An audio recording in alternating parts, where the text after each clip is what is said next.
ಎಲ್ರಿಗೂ ನಮಸ್ಕಾರ. ಎಲ್ಲರೂ ಹೇಗಿದ್ದೀರಾ? Welcome back to my channel. ಇವತ್ತಿನ ರೆಸಿಪಿ ಬಂದ್ಬಿಟ್ಟು ಡಾಬಾ ಸ್ಟೈಲ್ ಪನ್ನೀರ್ ಮಸಾಲ ಅಂತ ಅಂದ್ಬಿಟ್ಟು. ಇದಕ್ಕಂತೂ ತುಂಬಾ ಇಂಗ್ರೀಡಿಯೆಂಟ್ಸ್ ಕಮ್ಮಿ, ಟೈಮ್ ಕೂಡ ಸೇವ್ ಆಗುತ್ತೆ, ಮತ್ತು ನೀವು ಪಟಾಪಟ್ ಅಂತ ಮಾಡ್ಬೋದು. ಟೇಸ್ಟ್ ಕೂಡ ಅಲ್ಟಿಮೇಟು. ನೀವು ಒಂದು ಸಲ ಟ್ರೈ ಮಾಡಿಬಿಟ್ಟು ಹೇಗಿತ್ತು ಅಂತ ಅಂದ್ಬಿಟ್ಟು ಕಮೆಂಟ್ ಮಾಡಿ. ಸೊ ಹಾಗಿದ್ರೆ ಈ ರೆಸಿಪಿ ಹೇಗೆ ಮಾಡೋದಂತ ನೋಡ್ಕೊಂಬರೋಣವಾ? ಇವಾಗ ಒಂದು ಬಾಣಲಿಗೆ ಎಣ್ಣೆ ಹಾಕ್ಕೊಂಡು, ಎಣ್ಣೆ ಕಾದ ನಂತರ ನಾನಿಲ್ಲಿ ಪನ್ನೀರ್ನ ಹಾಕ್ಕೊಂಡು ಚೆನ್ನಾಗಿ ಎಣ್ಣೆಯಲ್ಲಿ ಫ್ರೈ ಮಾಡ್ಕೊತಾ ಇದ್ದೀನಿ. ಈ ರೀತಿ ನೋಡಿ ಕಲರ್ ಚೇಂಜ್ ಆಗಬೇಕು, ಆ ಮಟ್ಟಕ್ಕೆ ಫ್ರೈ ಮಾಡ್ಕೊಂಬಿಟ್ಟು ಇದನ್ನು ಸಪ್ರೇಟಾಗಿ ಒಂದು ಬೌಲ್ಗೆ ಎತ್ತಿಟ್ಕೊತಾ ಇದ್ದೀನಿ. ಮತ್ತು ಅದೇ ಬಾಣಲಿಗೆ ಎಣ್ಣೆ ಹಾಕ್ಕೊಂಡು, ಎಣ್ಣೆ ಕಾದ ನಂತರ 1 ಟೇಬಲ್ ಸ್ಪೂನ್ ತುಪ್ಪ, ಚಕ್ಕೆ, ಲವಂಗ, ಏಲಕ್ಕಿ, ಪಲಾವ್ ಎಲೆ ಮತ್ತು ಹಸಿಮೆಣ್ಸಿಗೆ ಹಾಕ್ಕೊಂಡು ಚೆನ್ನಾಗಿ ಫ್ರೈ ಮಾಡ್ಕೊತಾ ಇದ್ದೀನಿ.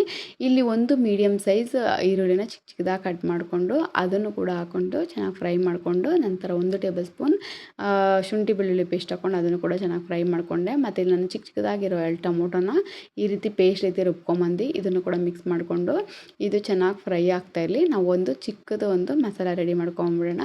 ಇವಾಗ ಒಂದು 2 ಚಿಕ್ಕ ಚಿಕ್ಕದ ಕಪ್ಪಲ್ಲಿ 2 ಕಪ್ ಆಗೋಷ್ಟು ಮೊಸರು ತೊಗೊಂಡು, 1 ಟೇಬಲ್ ಸ್ಪೂನ್ ಅಚ್ಕಾರದ ಪುಡಿ, 1 ಟೇಬಲ್ ಸ್ಪೂನ್ ಧನಿಯಾ ಪುಡಿ, ಅರ್ಧ ಟೇಬಲ್ ಸ್ಪೂನು ಜೀರಿಗೆ ಪುಡಿ, 1/4 ಟೇಬಲ್ ಸ್ಪೂನ್ ಅರಿಶಿನ ಪುಡಿ ಹಾಕ್ಕೊಂಡು ಇದನ್ನು ಚೆನ್ನಾಗಿ ಮಿಕ್ಸ್ ಮಾಡ್ಕೊತಾ ಇದ್ದೀನಿ.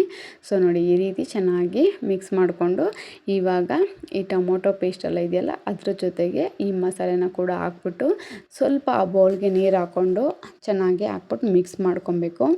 ಮತ್ತು ಇದನ್ನು ಮಿಕ್ಸ್ ಮಾಡಬೇಕಾದ್ರೆ ನೀವು ಸ್ವಲ್ಪ ಕಡಿಮೆ ಉರಿಲಿ ಇಟ್ಕೊಂಡು ಮಿಕ್ಸ್ ಮಾಡಿ. ಯಾವಾಗಲೂ ಯಾವುದೇ ಒಂದು ಮಸಾಲೆ ಹಾಕಬೇಕಾದ್ರೆ ಕಡಿಮೆ ಉರಿಲಿ ಇಟ್ಕೊಂಡು ಮಾಡಬೇಕು, ಸೀದೋದ್ರೆ ಚೆನ್ನಾಗಿರೋದಿಲ್ಲ.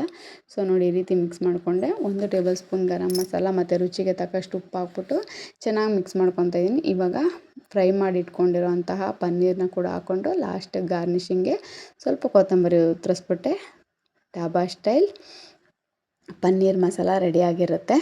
ಸೊ ಹೇಗಿತ್ತು ಅಂತ ಅಂದ್ಬಿಟ್ಟು ನೀವು ಕೂಡ ಟ್ರೈ ಮಾಡಿ ನೋಡಿಬಿಟ್ಟು ನಿಮ್ಗೆ ವಿಡಿಯೋ ಇಷ್ಟ ಆದರೆ ಲೈಕ್ ಮಾಡಿ, ಶೇರ್ ಮಾಡಿ, ಮತ್ತು ನನ್ನ ಚಾನಲ್ನ ಸಬ್ಸ್ಕ್ರೈಬ್ ಮಾಡಿ. ಎಲ್ಲದಕ್ಕಿಂತ ಹೆಚ್ಚಾಗಿ ವಿಡಿಯೋನ ಹೀಗೆ ಫುಲ್ಲಾಗಿ ಕಂಪ್ಲೀಟಾಗಿ ನೋಡಿಬಿಟ್ಟು ಈ ವಿಡಿಯೋ ಇಷ್ಟ ಆದರೆ ದಯವಿಟ್ಟು ನೀವೊಂದು ಕಮೆಂಟ್ ಮಾಡಿ.